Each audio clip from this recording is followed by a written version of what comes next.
Olá, meu nome é Alcides Torres, eu sou engenheiro agrônomo e analista de mercado da Scott Consultoria. E agora a gente vai falar um pouquinho sobre alimentos, né, e cultura do desperdício.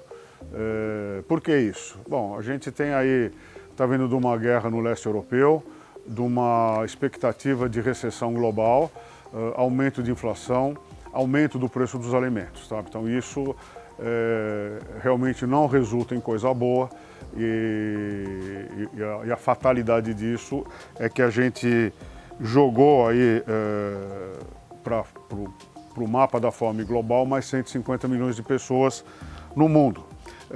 A ONU soltou um relatório no dia 6 de julho e informou que entre 2020 e 2021 mais 4 milhões de pessoas entraram para o mapa da fome na América Latina e no Caribe, tá? Esses números são ainda mais preocupantes quando a gente considera o desperdício alimentar, não é?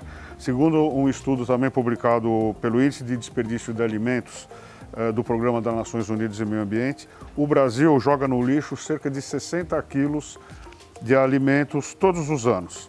E além disso, cerca de 14 dos alimentos produzidos mundialmente são perdidos quando chegam aos mercados varejistas. Então a gente tem que fazer alguma coisa num momento de crise dessa para evitar esse desperdício. E esse assunto é particularmente delicado no Brasil, porque o Brasil é um grande fornecedor de alimentos global, né?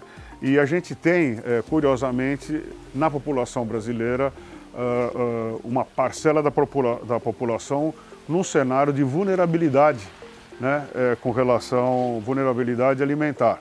Então a gente tem que ter programas de Estado e programas de governo para que isso não aconteça num país produtor de alimentos como o nosso, tá? E em 2015, por exemplo, a ONU propôs para os países membros metas de desenvolvimento sustentável até o ano de 2030, portanto, no final dessa década.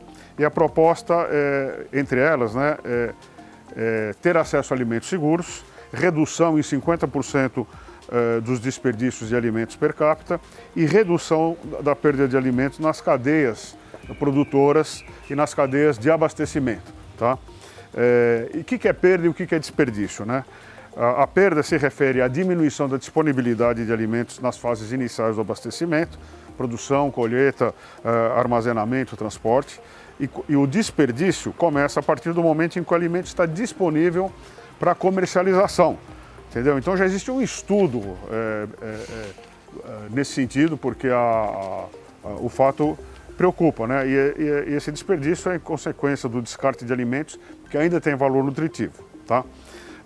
E aqui no Brasil, segundo estudos realizados pela Associação Brasileira dos Supermercados, o setor varejista perdeu 7 bilhões e 600 milhões de reais em função de perda de alimento. E essa perda de alimento significa entre 1% e 2%, para vocês verem como o caso é grave, quando a gente fala de 14%, 7%, assim por diante, né? Outro ponto de atenção é quanto ao prazo de validade dos alimentos, né? Essa segurança exacerbada e uma gestão inadequada dos estoques, a gente acaba jogando alimento cuja data venceu, mas que ainda estão bons para os alimentos. Então a gente precisa também rever essa política de considerar alimento impróprio ou não, né?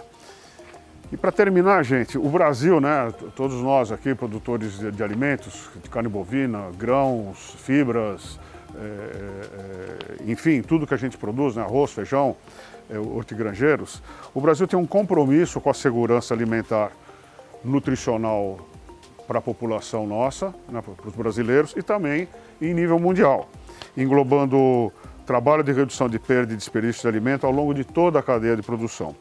A gente precisa, então, de políticas de fomento a iniciativas com a popularização da economia circular, inovação tecnológica, conservação de alimento. E se isso tudo for praticado através de um bom plano, a gente tem, então, amenizar toda essa insegurança, né? A gente precisa impedir esses desperdícios, tá? E para terminar, para não dizerem que eu não falei de boi, a cotação da arroba do boi gordo que vinha caindo ao longo da semana passada.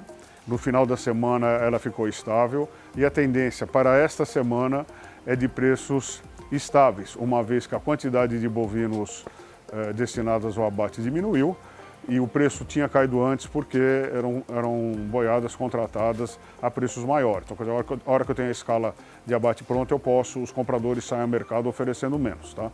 E a gente tem, até o final desse mês, escalas de abate relativamente confortáveis. É isso aí. Espero que todos estejam gozando de boa saúde, fazendo bons negócios e até a semana que vem.